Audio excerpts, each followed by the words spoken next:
we're on our way on a day date. And we have to deal with Sonya's mom's doctor's office and trying to get referrals for her to get specialized care. And the doctor's office said they never got a referral. And so we're going to make the best of our day date, but we got to still handle our business. So Sonya's on the phone, trying to get through to the doctor's office to handle that. But it's a pain in the butt.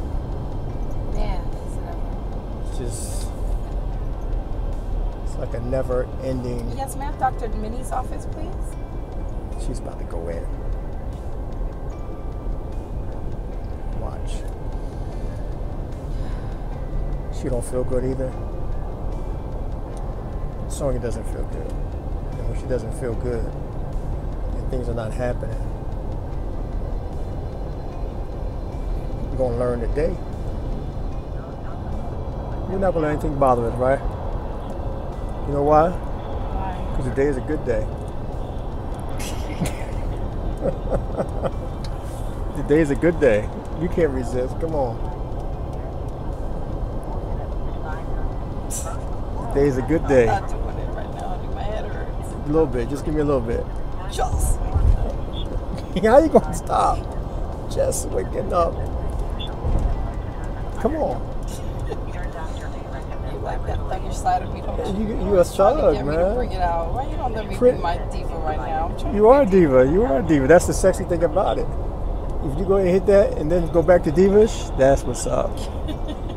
One time. I'll lead you in. I know you're doing your stuff right now. Today's a good day. I am not recording that. You will not have me recorded singing that Ice Cube song with all that perversion.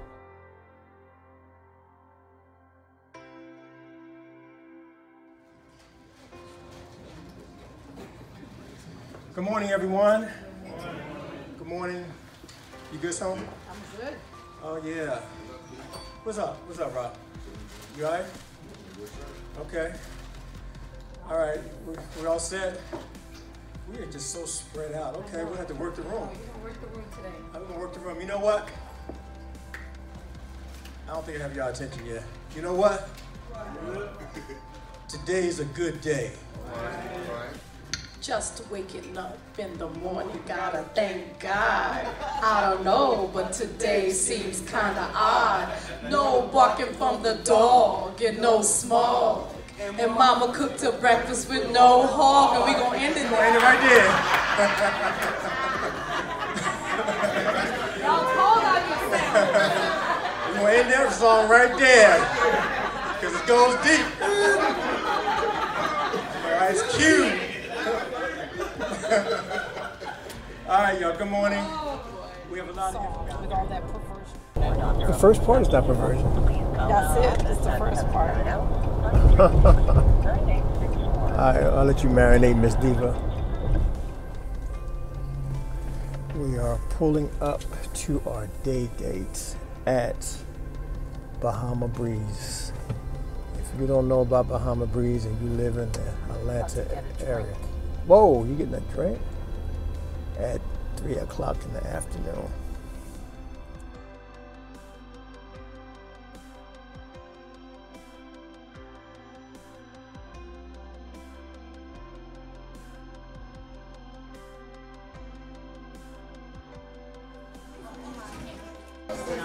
Thank you, Lord, for this food. God, to strengthen our bodies. Christ, I can pray.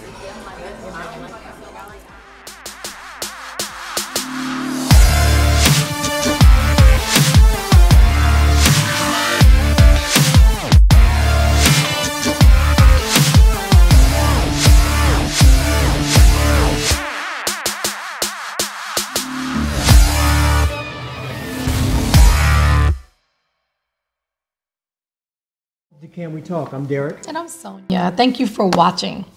Today's episode is entitled, It's All Right to Rewrite Your Story. I like that. Can we talk? So, what that actually means is many of us have gotten married and we really didn't know each other. We really were not as emotionally intelligent as we should have been when we made the decision to get married. And because we did not really know each other as well as we should have, we made mistakes. We may have hurt the other person or caused damage or breach of security or trust, or, just we mishandled each other. I like that. And Mishandled. a lot of the times, because people have been mishandled, they think that's how the story ends. They think that's the end of it.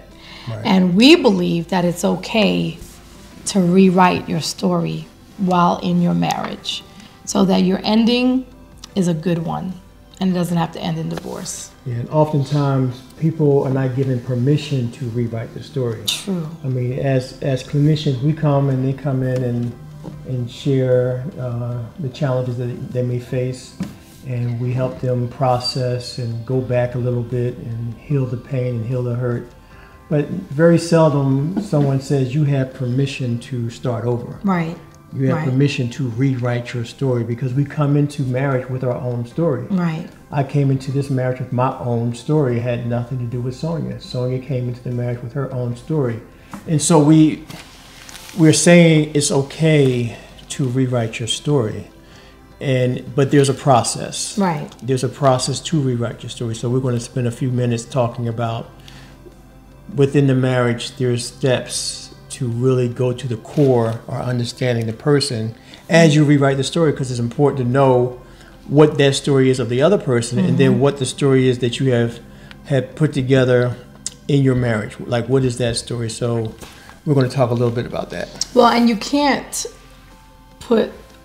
rewrite, rather, your story without knowing some elements that involve marriage. Right. So the elements, there's 4 elements. Our pastor mentored us years ago and taught this to all the married couples when we started the marriage ministry at our old church, our former church. He told us that there are 4 elements to a successful marriage. And we believe that these 4 elements are needed to rewrite your story. So the first one is knowledge. You have to have knowledge of that person. And that's the common beginning. Right. Most of us will have some knowledge. Some knowledge. Some knowledge. Most couples find that they have only 20% of knowing what that person is. The other 80% is hidden, just like the Titanic. The iceberg, the beautiful part about the iceberg was the 20% that you saw. It's the 80% that was hidden. And so knowledge is trying to know more than the 20%. And the 80% was what did all the damage. Right. Not the 20%. And so if you have 80% of a spouse who hasn't shared with you what's inside, deep down under, that's the part that's damaging. You try to figure out, what did I do? What did I say? Check the 80%. Right. So knowledge. The second element is understanding. So you grow from knowing that thing about that person to understanding that thing about that person. The third element, is acceptance. A lot of people have a hard time with that, because most of the time the conflict in marriage is about trying to change the other as opposed to accepting this thing about the other, the core. We're talking about a person's core. And then the 4th element is valuing. And valuing looks a little bit more like protecting. So now that I know and I understand and I accept these things about my husband, I'm going to value it, and it's going to show by me protecting him. So for example, because Derrick has a big head and you got little tiny baby ears. Hello. He can't wear turtlenecks without any trauma. And she can't wear He earmuffs. tells me all kinds of stories about how his mom used to put these turtlenecks on him and get stuck midway and he can't breathe. He panic. So I have value. So we have a moment of it's just PTSD, going in, huh? and I don't buy turtlenecks. Okay. All jokes aside. I'm just kidding. Not about his big head. I'm just kidding about value. Oh, you didn't hear me? Okay, good. You're real funny. Baby ears. I'll give you another example of valuing. Thank you. You started the big head thing on our prelude. Okay. So Derrick is phlegmatic, right? And we did the temperaments last season. Phlegmatics is one of the introverts They thrive on stability and support. They don't like taking risks, and they really like to be cautious and careful. Right? So that's not going to change because he married the choleric who is bold, loves taking risks, loves change. It's not going to change. So I had to value that. Now, how that looks as far as my husband and phlegmatic, I had to learn that if I'm going to bring anything that requires change or risks or, you know, something that may cause some breach in security, I need to be careful about how I present that information. And because I value him, I'm going to protect him and make sure it still supports his core, which is stability and carefulness and, you know, low risk. So that's just an example of that. I think that in each of those steps, most couples get stuck at the understanding part. Yeah, I agree. I think the understanding part is the part that you've gotten to a place where hurt has taken place and you don't want to understand. But there is a reason why we do what we do. And when you don't want to understand, then it's hard to go to the next two phases, is accepting and valuing. Because once you understand, and that's biblical. I mean, that's biblical when you look in the book of Proverbs. It talks about get wisdom and get understanding, and all thy getting, get it. Get understanding. You know, and that's significant. You can make that applicable to your marriage. If you don't want to get understanding and wisdom, you just want to say, okay, they hurt me, and I don't care why. You're not going to grow. Your character won't be developed. You won't be able to move, to go through that process because I don't want to understand, and it contradicts the purpose of marriage is to get understanding, even though it may hurt. You know, so the understanding part, it requires a deeper place to go into the core of the person. I have to go in. I have to figure out. I need to understand why Sonya was the way she was, controlling, and at times emasculating. And so I needed to understand why, even though it was hurtful, I still had to break past the knowledge and get to the place of understanding. That's why I wanted to pause at that place for a moment, just to kind of talk about understanding. And we really do get excited in our counseling when we see a couple understand something about the other person's behavior. Because we know that's halfway. We know that they're almost there. They're over the halfway mark. Because the next part will be to accept it. We actually celebrate it. Yeah, we do. When a couple says, that hurt. And the other person goes, I didn't even know. I didn't know. Oh man, I understand now why it did. And that's and the why is deep sometimes. The why, you have to really put on a different set of lenses to see the why. And a lot of us aren't equipped to do that. You know, you don't have to be a therapist to do it. You just have to ask why. Why doesn't he like that? Why does she avoid intimacy? Why is he unemotional? Why, you know, and if you can just ask the whys, God will show you the answer through, you know, the communication with your spouse. So, you know, that was an example of valuing, because at the end of the day, when your marriage is able to get past those three, valuing is what keeps your marriage sustained. The daily, day-to-day valuing of each other. You know, Derrick doesn't like loud talking. I bring it down because I value that. You know, Derrick knows that I like movement and information.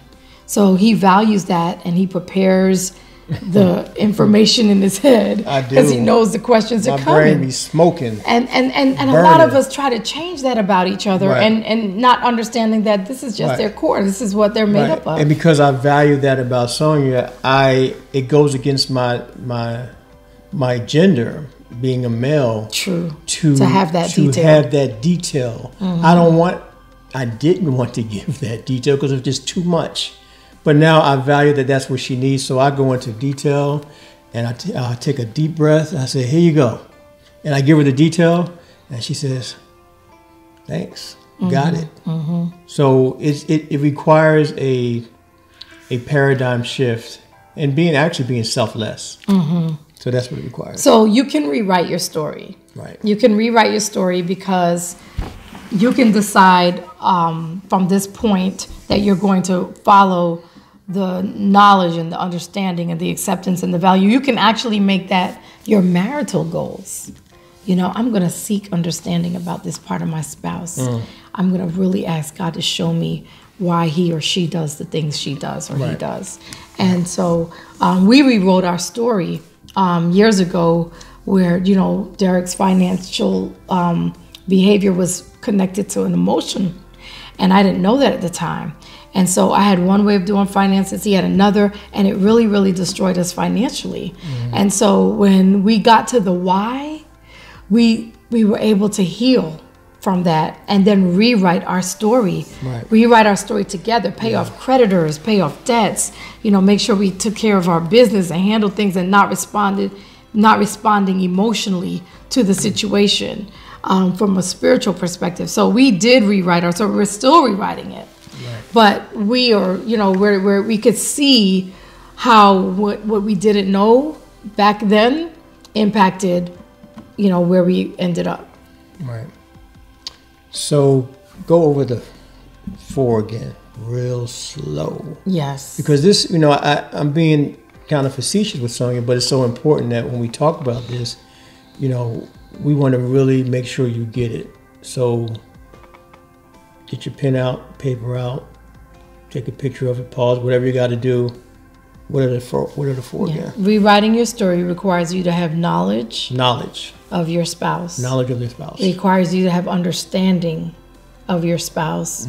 It requires you to become accepting. Now let's pause really quick with the accepting. We're not talking about accepting unacceptable behaviors like cheating and infidelity and physical and verbal and emotional abuse. We're talking about accepting aspects of that person's core that makes them who they are. And then the 4th one is valuing, where you end up protecting that person because you value where they are and why they're that way. Well said. You got it? Okay. You've been watching and looking at these eggs for a minute. Me too. So, so you see that these are eggs, right? Yes. You sure that these are eggs? It's not a grape, it's not a pineapple, but it's an egg. Okay. So, do you know what's inside these eggs? A yolk. Yeah, that's the assumption, but how do you know that there's a yolk in that egg? I don't know unless I examine it. So based on what you see, it looks good. Based on what you see, you know that that's an egg. Right. Okay. So now what if I told you that there is something different in each of these eggs? Would you believe me? I would have to still assess it. So you have to become intimate with the egg. You have to become intimate with the egg. You have to get to know the egg, even though you see the egg. You have to pick it up. You have to spend some time and with the egg. have to touch it. Got to touch it and feel it. Right. Yes. And so a lot of couples, they saw what they saw, but they really didn't spend the time touching it, picking it up, and feeling on it. So stay with me, honey. Stay with me. I could be an egg. Pick me up. I could be a huckleberry. Pick me up. Touch it. Pick it up. Whoa. Flip it up. Our children watch this. Oh, sorry. She's getting embarrassed right now. She knows better. No, she knows that her parents... Okay, so 1 egg here is hard-boiled. 1 egg is a regular egg, and 1 egg is empty. Believe it or not. Really? Can you determine which egg is the hard-boiled egg just by looking at it? Not just by looking at it. So based on what you said, you got to become intimate with it. Okay, but I do know that sometimes the hard-boiled egg doesn't look as white. Okay. So I'm going to go with this egg right here. Okay, drop that thing in the glass. That's the hard-boiled egg. Yay. Very good. But you really had to pick it up to feel it. But you also said that looks like a hard-boiled egg. Yeah, it does look like a hard-boiled. It doesn't look as shiny. Which egg is the empty egg? Yeah, that's hard. You touch it, you brought it. This is empty. This is empty? Mm-hmm. I don't think it's empty. That's the raw egg. This is the raw egg. Oh, okay. This is the raw egg. I mean, yeah, it's hard to tell. Yep, it's hard to tell, but there you go. I mean, when I picked it up, I felt like there was something in it. Stay with me with that. Before I picked it up, it looked empty. Once you picked it up, you realize that this is not what it was supposed to be. That's right. That's a lesson right there. What did you pick up? I don't know. Whoa. What's inside of who you picked up? Okay, of course, the last one is, you want to pick it up? Yeah. Now, how can you tell? I mean, it's empty. I mean, based on picking it up. It's light. It's light. Yeah, it's light. This is empty. So, this is an empty egg. Empty. Can you use the eggs and can you fry me that tomorrow morning? Yeah, you know I am. Not waste it. I'm not gonna waste it. That's a good egg there. Mm-hmm. So here's the point. Mm-hmm. That when a couple meet, when they have met each other, on the surface it looks like an egg. Right. Like any old egg. Like any old egg that they've seen before. But it's when they actually become intimate and close, and based on everything that we talked about today, is getting knowledge. The knowledge is that I know that's an egg. Right. Understanding is that, well, there's a possibility that this egg is hard boiled, so let me understand that I have to take care of this egg a certain way. I got to go ahead up and just crack that thing up and pull it. I understand because it's hard boiled. That it has an outer shell. It has an outer shell, so I got to peel this outer shell off. Inside is hard. And inside is hard, and I got to understand that it's hard on the inside. And then accept that it's not like the other one. Accept it, but I'm not going to throw it away. Okay. I know it's hard on the inside. I got to peel the skin off, the shell off. Yes. And I know that it's still edible. Yes. This egg here, we have to understand that we broke it open. And it can be cracked. It can be cracked, but I can still make something out of it. I can make some scrambled eggs out of this thing. Now this one here is empty. It's empty. But you got to know that it's empty, right? You got to know that it's empty. But you also have to believe that in rewriting your story, one of you can contribute to putting something in it.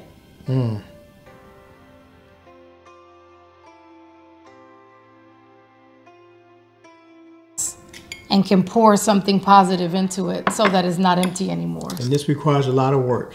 Yes. But don't throw it away. Don't throw it away. This requires a lot of work. So for better or for worse. So, we wanted to give you a practical example of a combination of a few things. Knowledge, understanding, accepting that this is the situation. Okay? And then valuing it. And how you hold it. How you hold it and what you're going to I value this horrible because I'm going to eat it all here. No? So it was edible. No? It's edible. I can do the same thing here and I can fix this one. So, go ahead and say something. He's eating the egg, y'all. So, rewriting your story just means paying attention to your spouse and your spouse paying attention to you. And you can decide together to rewrite your story. It doesn't have to have a bad ending. So you just have to have knowledge, you have to have understanding, you have to accept it, and you have to value it. And once you understand those 4 elements of marriage, rewriting your story will be possible. When you do rewrite your story, it's going to change your life. We did a few retreats this year, and we had them do this exercise about rewriting their story. Unbelievable about them writing their story before they got married and then rewriting their story. They had so many epiphanies about where they want to go now in their marriage. Right. And you wouldn't know until you sit down to rewrite it. So we really want you to do that. We want somebody to tell us how it went when you rewrote your story. Reach out and talk to us on our YouTube channel. tell us about it, because it might inspire someone else to rewrite theirs. Right. We rewrote ours. That's a tongue twister. We rewrote ours, and we're here because of that. Right. We're still standing because of that. So rewrite your story. It's all right to rewrite it. So now that you know what you're going to do with it. Thank you for watching. And until next time, please take good care of yourself no matter which egg you are. Continue to watch, please. Subscribe. Hit that button. Subscribe, and then share it to someone else who can benefit from what we're talking about. And we'll see you next I'm time. going to finish this egg right here. Bye. Peace.